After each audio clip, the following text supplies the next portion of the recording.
Pleasure to introduce the first speaker, Dr. Stephen Grobmyer, who is the chair of Oncology Institute at Cleveland Clinic, Abu Dhabi. And he's also a professor at Lerner College of Medicine in Ohio and at Khalifa University.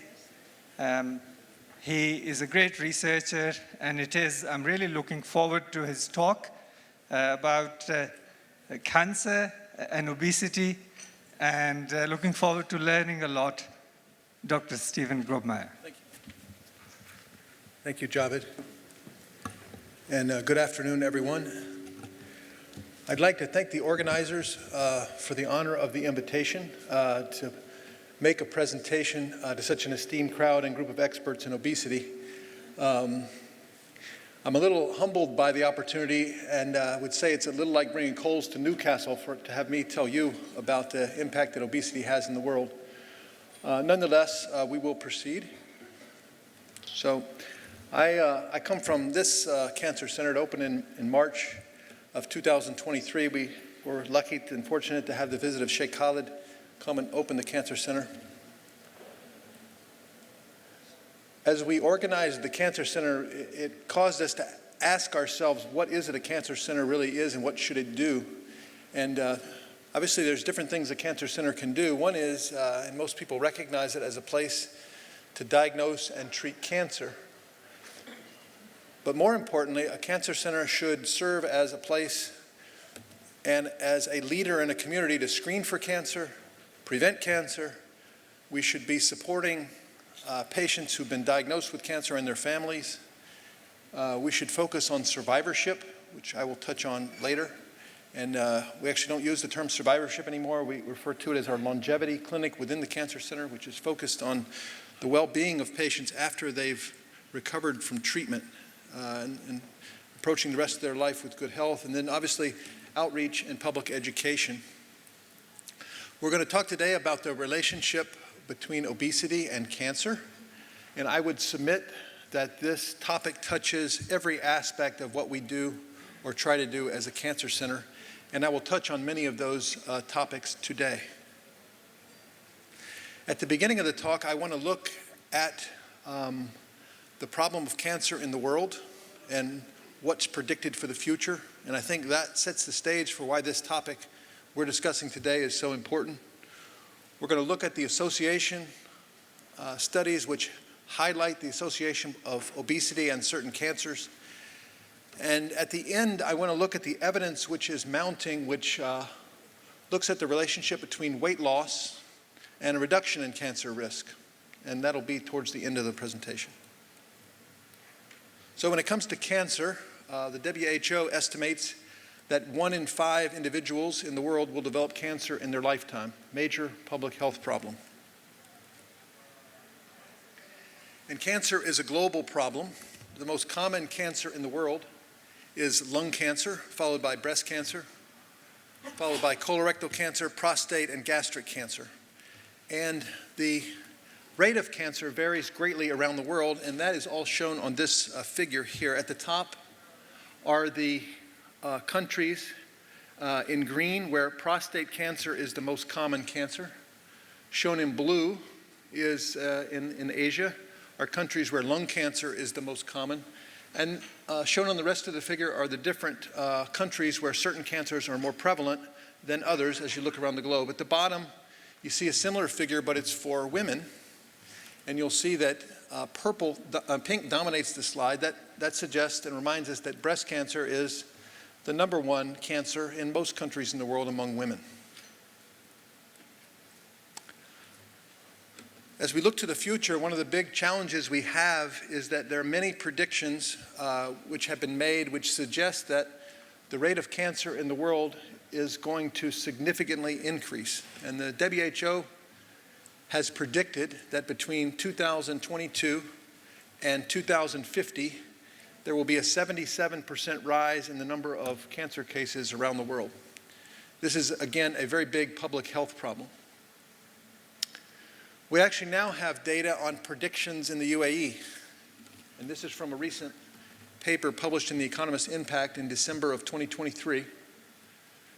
And this paper looked at all the countries in the MENA region, and these authors have estimated that the total cancer incidence between 2020 and 2040 in the UAE will increase 231%, and that the mortality from cancer will increase 335%. So again, major challenge ahead. We need to focus on all factors that are related to the development of cancer so we can reduce the burden of cancer, in addition to encouraging screening and all the other elements of cancer prevention that we talk about. It's also important to recognize that the cost of treating cancer globally is very significant. It's been estimated that between 2020 and 2050, cancer will cost the world over $25 trillion. This is equivalent to an annual tax of 0.55% of the global gross domestic product. The highest costs for treating cancer are with lung cancer, colon cancer, rectal cancer, breast cancer, liver cancer, and leukemia. And the largest cost in absolute terms is in the United States and China. So highlighting again this major public health problem that we need to address. We talk a lot about genetics and cancer. In fact, we've been very involved in the Emirati Genome Project. We're actively involved in screening patients for genetic mutations that are associated with a higher risk of developing cancer, something we've been privileged to work on in this country. But as Harold Varmus, who's a Nobel laureate and former director of the National Institutes of Health, has said, the prevention of cancer requires us to look not just at genetic predisposition, but how our lifestyle choices and environmental exposures interact with the biology to affect cancer risk. In this article, Harold Varmus highlights some of the environmental factors that are associated with increased cancer risk. And you'll see smoking, of course, lung cancer, UV exposure, unhealthy diet, and obesity, which we're going to focus on today, exposure to viruses, inflammatory conditions, and many environmental factors, including air pollution, sun exposure, radiation, and chemical exposure. So it turns out that after smoking, obesity is the major leading cause of cancer in the world, and the #1 cause of cancer among non-smokers in the world. So this really represents a call to action. Estimates from the United Kingdom suggest that high BMI now causes more cases of 4 common cancers than anything else. That includes intestinal cancer, kidney cancer, ovarian cancer, and liver cancer. And it's been estimated that 3 to 9% of cancers today are related to obesity. So we're going to start on the left side of the slide. And it's been estimated in the United States that 4.7% of cancer in men is related to obesity, and that 9.6% of cancer in women in the United States is related to obesity. And that does vary by cancer type. And then on the bottom left, globally, it's been observed that obesity is more related to the development of cancer in women than in men. And obesity-related cancers vary by country, and that in low-income countries where obesity is not as prevalent, the association is quite a bit lower than in high-income countries where we see more obesity as a public health problem. Shown on the right side of the slide, you'll see how common, what percent of cases are estimated among men and women in the world to be related to obesity. And in men, esophageal cancer is the one cancer that's most commonly associated with obesity, followed by kidney cancer and liver cancer.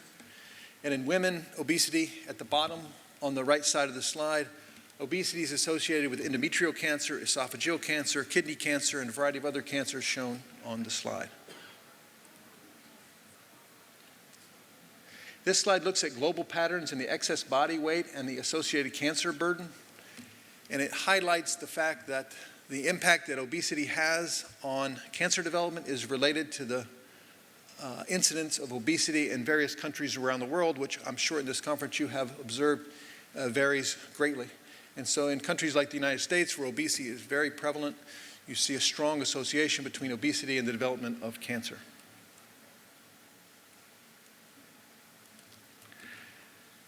A lot of the studies that have been done have focused, and I will go over some of them, have focused on BMI as a factor in the studies which have looked at the relationship between obesity and cancer. But I'm sure this group knows far more than I that BMI is not necessarily the best measure of obesity. The reason obesity has been used is because in retrospective cohort studies, it turns out to be the data that is most available. This is an article written this past week in JAMA, and the article highlights this observation and brings to our attention that, in fact, the problem with obesity that has been reported may be actually an underestimate of the real problem. And they start off by acknowledging that postmenopausal breast cancer estimates that 10 to 20% of cases are associated with an elevated body mass index. And they also point out that body mass index is influenced by gender, age, and race.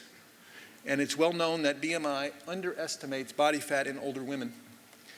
So instead of using BMI in this particular study, the authors used a different measure of obesity shown by the formula here, which is the Clinica University di Novara Body Adiposity Estimator, which is thought to be a better representation of body fat than BMI.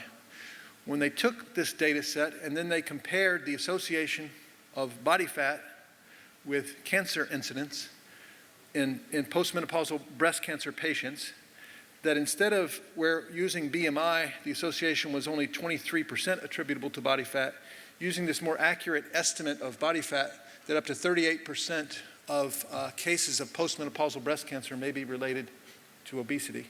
So suggesting that the problem may be even bigger than what we're going to talk about. There are many proposed mechanisms for obesity and increased cancer risk. I've shown a list of them on the left side of the slide. That includes fatty tissue producing more estrogen for cancers like postmenopausal breast cancer that are estrogen-driven, increased insulin-like growth factor levels, chronic inflammation and oxidative stress, alterations in adipokine levels which can affect abnormal cell growth, impaired anti-tumor immunity, which I will talk about on the next slide, and alterations in the gut microbiome. And on the right side of the slide is a cartoon which highlights many of these causal factors. So when we talk about the immune system, this is one study which I thought was quite interesting. It's well known that CD8 positive immune cells will mediate an anti-tumor response in humans. What the authors in this study did was they began in mice, and what they had two sets of mice. One mice were fed a very high-fat diet, which led to obesity in the mice. They had a normal diet in another group of mice that maintained a normal body weight. They then implanted various cancers in the mice, and what they find shown in the MC38 in green is that the tumor grows significantly faster in obese mice compared to normal weight mice, as is true on the second row with EO771 breast cancer cells and melanoma shown in panel D. Interestingly, lung cancer is one of the cancers we don't believe is necessarily related to obesity. And in this model, when these mice, obese and non-obese mice, were given exposure to lung cancer cells, there was no difference in growth. But to highlight the impact that the obesity and a high-fat diet may have on the immune system, they did this very interesting experiment shown in panel G. They took these mice, obese and non-obese, and exposed them to cancer cells. They were then given a non-specific isotype antibody, no effect on tumor growth. You see in green in panel G, the obese mice have more rapid tumor growth than the normal weight mice. Then what they did was they gave an antibody against CD8 positive cells. And what you see in the last panel of the figure on the bottom right is that imparts an increase in cancer cell growth in the mice that are normal weight, which suggests that this CD8 is a mediator of tumor growth in obese mice. So obesity is not associated with every type of cancer, but there are many cancers, and the ones I've shown in this slide are known as from the International Agency for Research on Cancer Working Group conclusions. These are the cancers that are known as the obesity-associated cancers, and they're listed here. And much of what I will talk about in the remainder of this presentation will focus on these specific cancers. I've elected not to go through each of these cancers individually for the sake of time, and it's too much detail for the purposes of what we're trying to accomplish today. but suffice it to say, it's the concept of the relationship of obesity to these types of cancers that we want to focus on. So does it matter when obesity starts in a person relative to the impact it has on their risk of developing cancer? This is a fascinating study which the investigators went to Israel, where they were able to collect BMI data on every Israeli who was entering the military for the last more than 50 years. It includes 2.3 million adolescents. They measured BMI at age 17. They then followed the patients for a long time, and they looked at the cancer incidence among this cohort of 2.3 million people. What they found was a very strong association between BMI and men, between colon cancer, esophageal cancer, hepatocellular cancer, kidney cancer, and pancreatic cancer. So just being obese as an adolescent at the time you're entering the military was associated with a higher rate of developing cancer. So that tells us this is a problem we need to address early on in life, not just for this reason, but for many other reasons, obviously. And in women, adolescent obesity is associated with the subsequent development of colon, esophageal, liver, ovarian cancer. What we don't know is, in this study, what the change in body weight was over time, because it was not possible to measure that, but they did associate adolescent obesity with an increased rate of cancer. Shown on the right is the survival among those who developed cancer in this cohort. The red dashed line are obese patients at adolescence. The green line are patients with normal body weight in adolescence. And of the men in the study and women in the study shown at the bottom on the right, the red dashed line, if you develop cancer and you're obese as an adolescent, your survival of the cancer is significantly worse compared to those with normal body weight at adolescence. Next, does years of obesity or exposure of the human to years of obesity associate with a higher cancer risk? The answer is, from studies like this, that yes, it appears to be so. This is a study published several years ago. They looked at the Framingham cohort study of over 5,000 participants. They followed patients in the Framingham study every 2 years for up to 48 years. They looked at all-cause mortality, shown in this table, and the years of obesity that the patient had was associated with a higher hazard ratio for all-cause mortality. And they also observed that for every 2 years of additional obesity, the hazard rate for cancer mortality in these patients in the Framingham cohort was increased significantly with a hazard ratio of 1.03 for every 2 years of exposure. So long period of exposure to obesity and the sequelae of that are associated with a higher rate of developing cancer. It's also known, and many studies have shown us, that obesity is associated with worse outcomes in patients with cancer. This is one meta-analysis. It looked at 203 studies over 6 million patients. And obesity, for those who develop cancer, is associated with an overall a worse survival, hazard ratio 1.14, statistically significant, and a cancer-specific survival consistent with the prior slide, which is also worse. It's also been observed that obese patients are at significantly higher risk for developing second primary cancers. And as a cancer physician, we see this every day in the clinic. Obesity is no doubt associated with an increased complications from cancer treatment. Patients who present with cancer, who are obese, who have lymph node surgery, are at significantly higher rate of developing lymphedema. Patients who are obese who have certain types of chemotherapy, it's associated with higher rates of peripheral neuropathy, increased heart problems, cardiotoxicity from chemotherapy. Patients who are obese who have radiation therapy undoubtedly have worse local complications from the radiation therapy. And it's clearly been shown that obese patients have worse perioperative outcomes for those who need cancer treatment for their surgery. So I think we've clearly established a link between obesity and a higher rate of the obesity-associated cancers. We've also seen that patients who are obese who develop cancer have a worse outcome. Now we're going to switch gears and ask the question, what can be done about this, and what interventions we have to treat obesity, What is their impact on the risk of cancer development? There's 3 lines of thought we'll go through here. The first is intentional weight loss, not related to medication or bariatric surgery. And there are several studies which have looked at this. This is a study looking at intentional weight loss and reduced waist circumference and its association with obesity-associated cancers. This is a sub-study of the Women's Health Initiative observational study. Almost 60,000 women were being observed. They compared weight and waist circumference at baseline and every 3 years in this study. As part of the study, it was observed that 67.2% of patients in this observational study had stable weight, almost 20% gained weight, 7.9% of patients had intentional weight loss, and 5.4% had unintentional weight loss. What the authors then did was look at the group that had intentional weight loss, the 7.9%, and looked at their hazard ratio for developing obesity-associated cancers.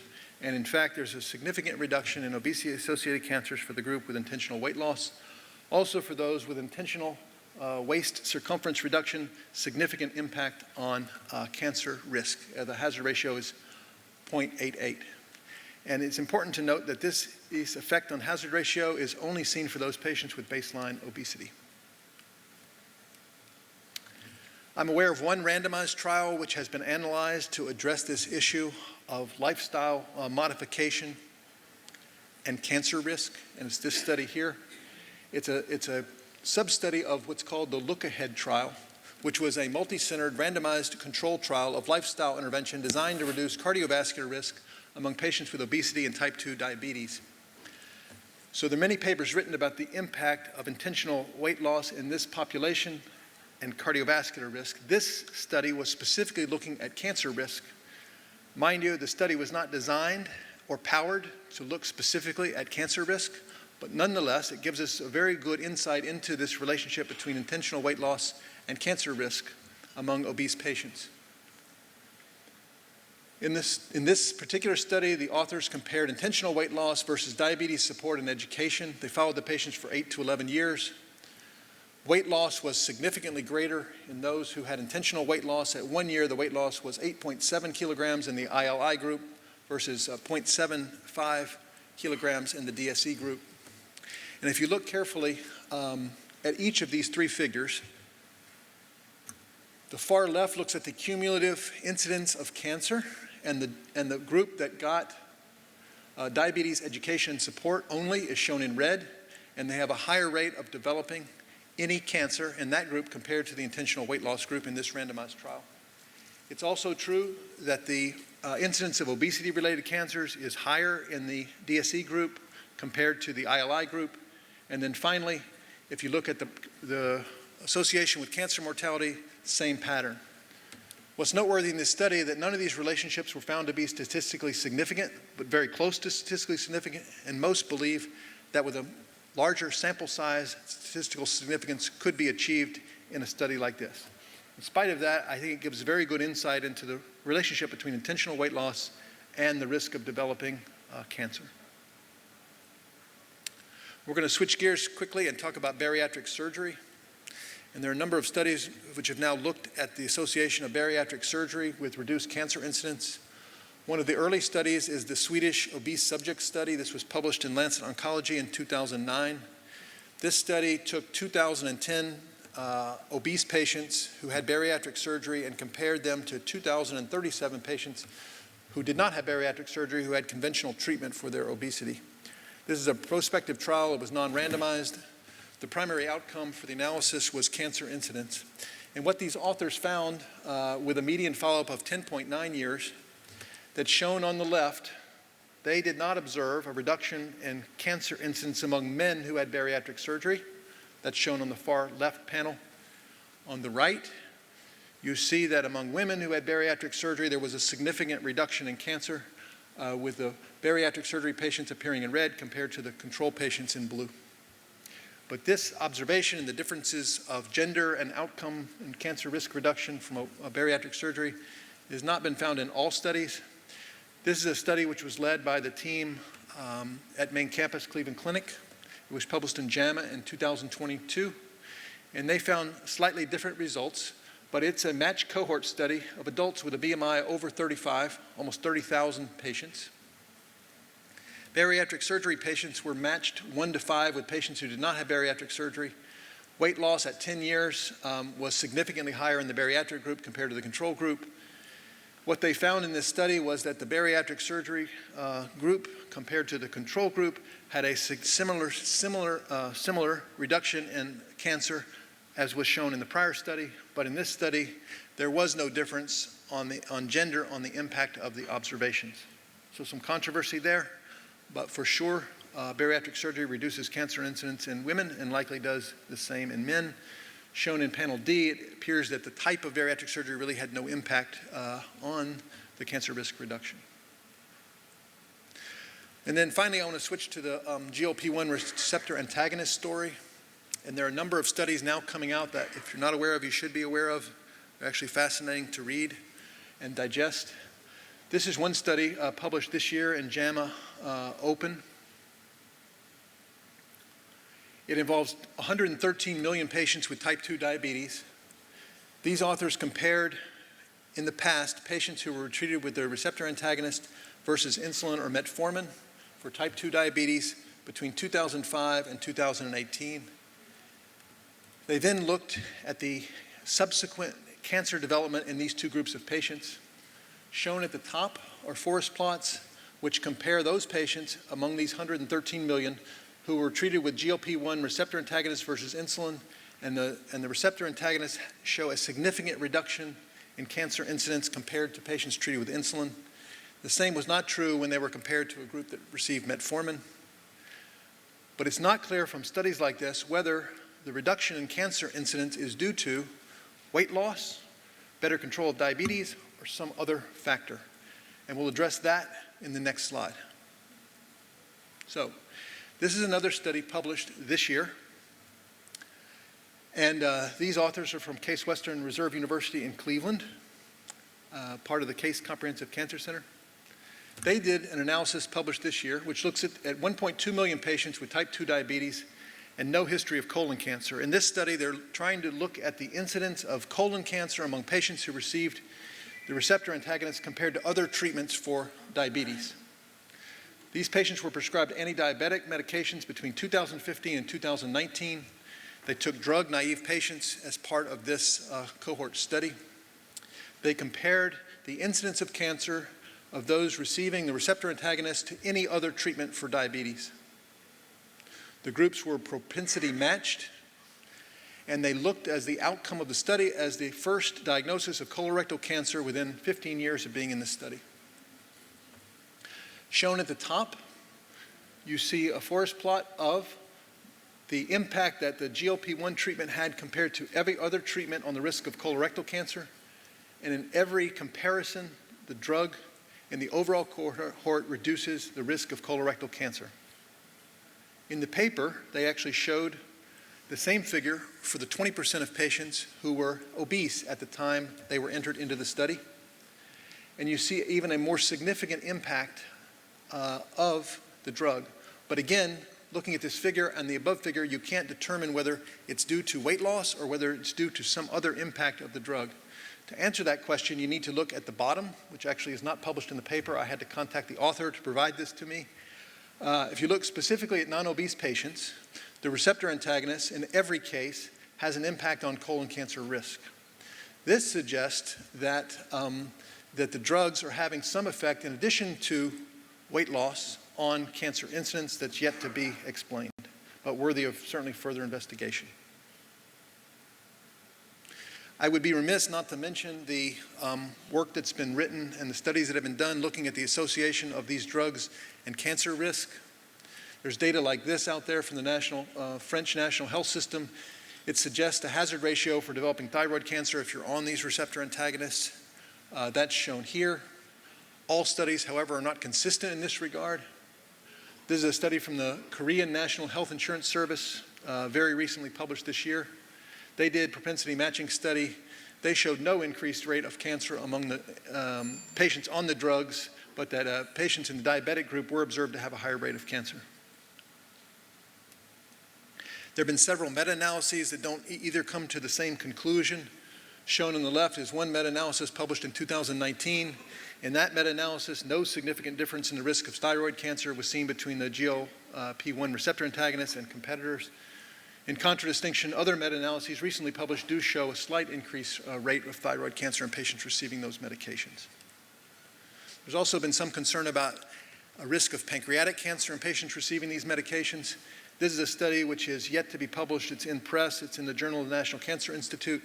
These authors, again from the Case Western Reserve School of Medicine in Cleveland, did an analysis of a group of patients who received the medications versus other types of medications for their diabetes. And what they found was these medications are associated with actually a reduction in pancreatic cancer risk compared to those who received other medications. So finally, I want to talk about obesity and increased cancer recurrence and mortality. I touched on this at the beginning of the talk. It's well known that BMI is associated with increased risk of second cancers and other obesity-associated cancers. There's an increased risk of local recurrence for obese patients, particularly it's been shown in rectal cancer. And there's also, as we've discussed, an increased mortality from cancer. So in recognition of this, we have established at Cleveland Clinic Abu Dhabi, under the direction of Dr. Fawad Khan, what used to be called a survivorship program. We learned that patients in this region don't like that term, so we now call it the longevity medicine program within the Oncology Institute. And we take a holistic approach to healthy living following the diagnosis and treatment of cancer, because more patients now than ever are living long lives after cancer treatment. And it's important we help them optimize their health and their longevity after a cancer diagnosis. So we have this program, and an integral part of that for our cancer patients is Dr. Khan and his team's obesity program, where he does an in-body assessment and follows this protocol to bring some of our obese cancer patients into a more normal weight, and we think that will help promote a long, healthy life with a reduced rate of recurrence in second cancers. So thank you for your attention and the privilege of the podium.